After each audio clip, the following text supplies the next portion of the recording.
Should I just say next, or you want the full sentence? Okay.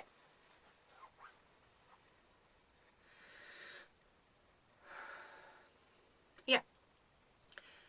Let's go to the next segment of this episode.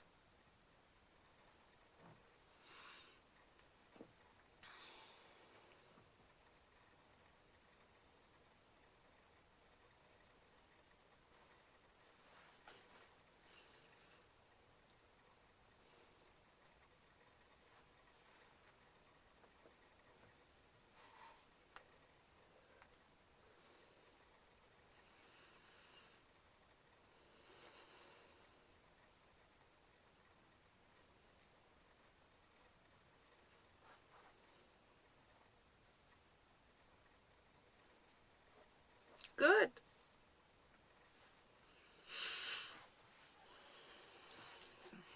Yeah. We live in an interrelated and interconnected world. The problems addressed under Sustainable Development Goals are all wicked, and to respond to them, we need wicked approaches. Okay. Yeah. We live in an interrelated and interconnected world. The problems addressed under Sustainable Development Goals are all wicked, and to respond to them, we need wicked approaches. As long as I remember, I have always been interested. No.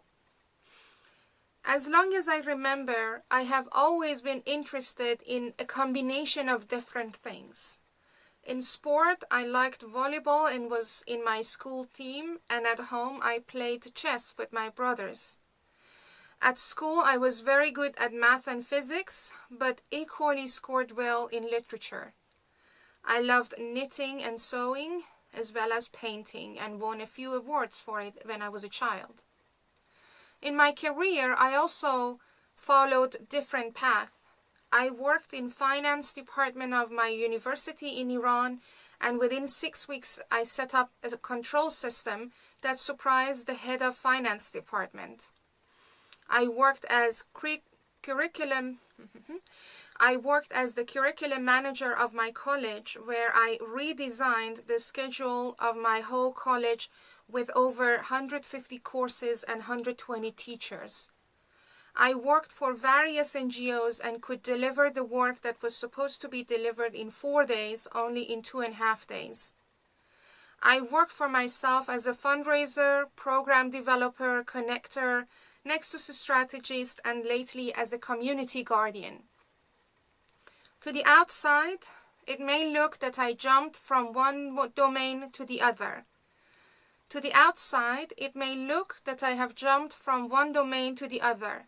But to me, all these interests and roles are quite interwoven with each other. Perhaps in the upcoming episodes, I unravel all the relations between these posts and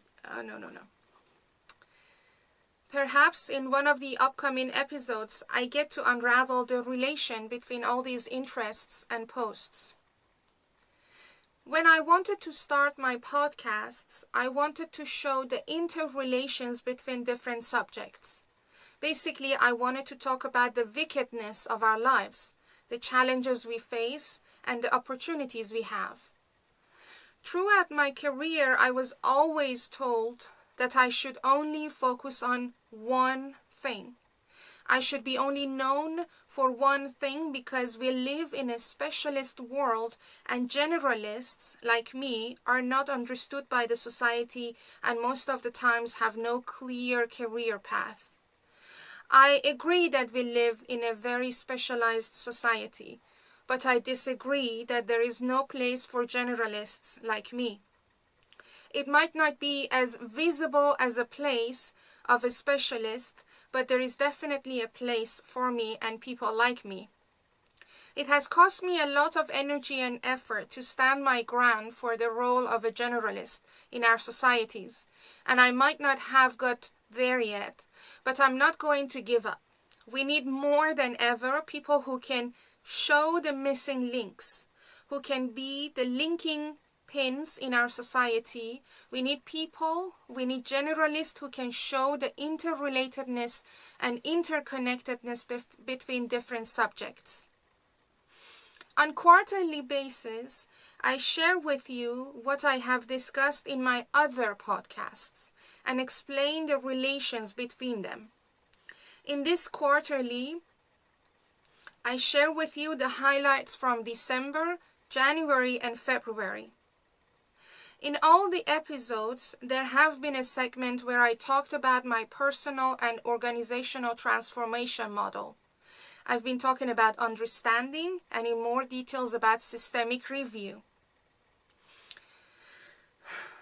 In Your Native Analyst, which comes out every second Tuesday of the month, I talked about elections in Iran and how every single representative in Iran at any level, local, national, or international, is without a doubt pre-selected by the supreme leader, directly or indirectly.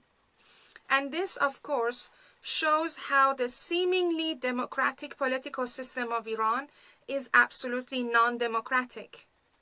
I also talked about 2015 Iran deal and its shortcomings, and how it has jeopardized the democratic potential of Iranian people.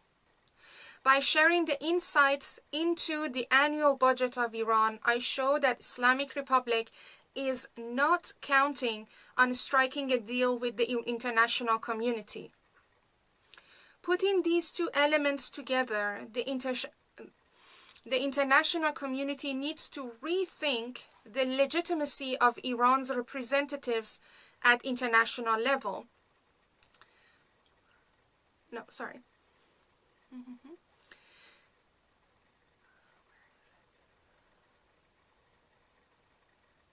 Just the last part instead of at international level from there. Instead of at international, I have to say something else. Yeah. Putting these two elements together, the international community needs to rethink the legitimacy of Iran's representatives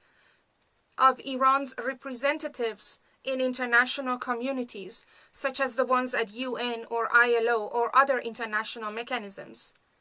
Lastly, I talked about 1979 revolution and how Islamic Republic has put all the lessons learned from this revolution into practice to stop any other revolution from getting the needed momentum to erupt. Now, with this information, imagine if we are moving towards achieving sustainable development goals. Take goal number 16, for instance, which is on peace, where the collaboration of the global community is required. How can we achieve this if a country like Iran is willing to sacrifice its own nation to keep the power? Can we count on such a regime to respect the peace in other regions?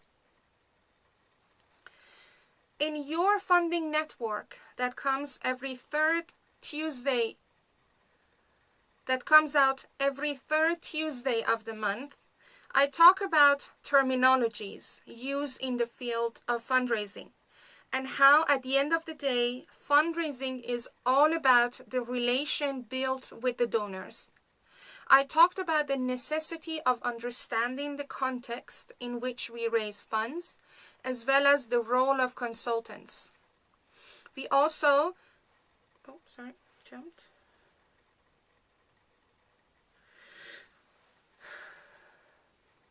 I also talked about the new version of 80-20 rule, meaning 80% of your donations comes from 20% of your donors, and how this rule has turned into 95-5 rule. Lastly, I talked about the role of the board in fundraising, which is quite critical. The same with the importance of knowing the exact definition of terminologies used in fundraising. It is also very important to know the exact definition of terminologies used in academia and politics. For every research, we need to clearly define the domain of our research and how, for instance, we define impact. In many cases, impact is mistaken with outcome, and effectiveness is confused with being impactful. Or in case of considering the political system in Iran as a democratic one, we need to go back to the definition of democratic, where representatives are elected and not selected. In December episode of Your Curated Kin that comes out every fourth Tuesday of the month, I talked about the Iranian tradition of Yalda, which is meant to prepare us for the cold days and long nights of winter by putting community at the center. Yalda is applicable to our efforts to achieve sustainable development goals, because without the community at the center, it is near to impossible to be prepared for the challenges we are going to face in response to climate change, for instance. I also talked about the experiences etched on my mother's soul and how it had impacted my experiences as an individual and as a mother. And again, this is a clear reference to generational impact of gender inequality or lack of access to quality education that are addressed by SDGs. I talked about my arrival to the Netherlands in January 2005 and how discovering my Azari roots made me understand how my father forged his new identity when he left his community in order to fit in his new community. From SDG perspective, this is a link. From SDG perspective, this is linked to addressing root causes of the wicked problems, and instead of just considering them as problems, we need to look at them as opportunities. And in the last edition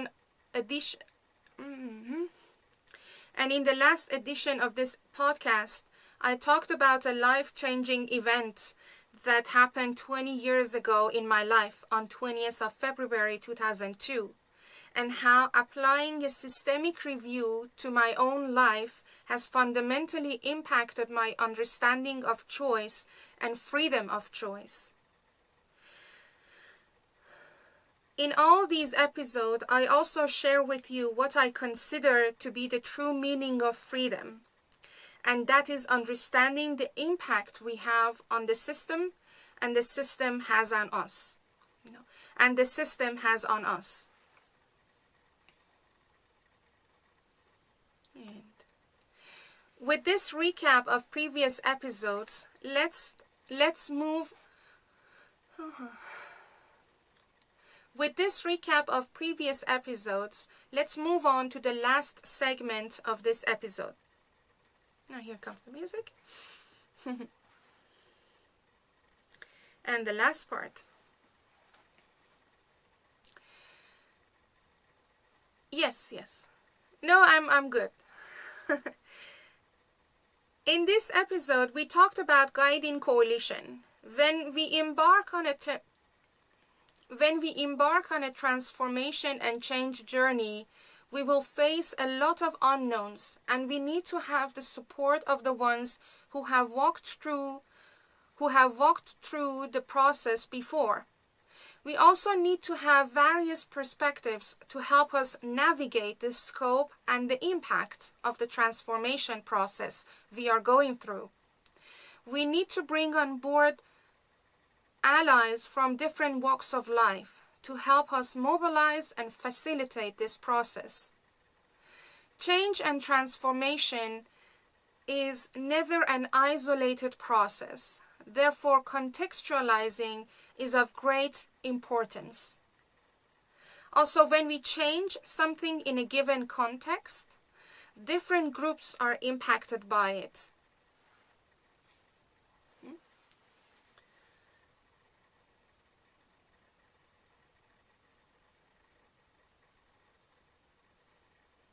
No, this is not a... From also, it needs to be deleted